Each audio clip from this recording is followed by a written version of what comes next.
Hanggang ngayon, headline pa rin ang Econin.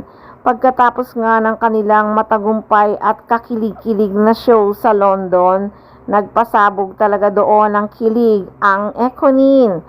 At magpahanggang ngayon ay talagang trending pa rin ang Econin. Abang na abang din ng mga fans ang mga post nila at ganap sa Scotland. Namasyal kasi doon ang Econin.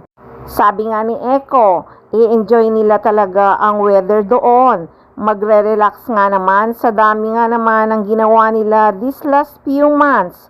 Need talaga nila ang mag-relax. Siyempre, ang taping pa lang ng seryeng The Loyalty Game, puyatan yan at pagod.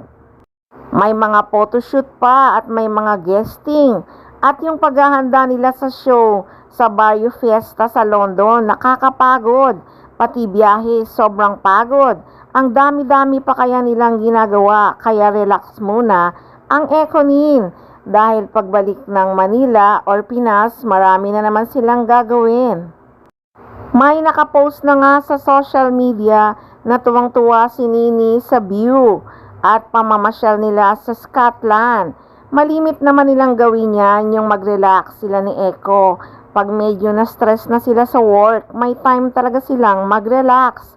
Kaya ang swerte talaga nila sa isa't isa. Kahit anong bus nila kay Eco, swerte talaga si Janine kasi parang prinsesa siya talagang ituring ni Jericho Rosales. Inggit nga at kilig na kilig ang mga taga-London na mga Pinoy sa pagmamahal ni Eco kay Janine.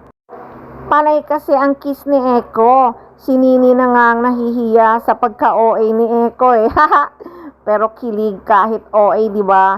Mas pangit naman yung may boyfriend ka nga, parang tuod naman. Okay na yung OA na super sweet kesa wale. So guys, this is Maarteng Machika na patuloy na nagsusubaybay at humahanga sa Econin. Kaya huwag magsawang tumutok kasi marami pa tayong aabangan sa Econin.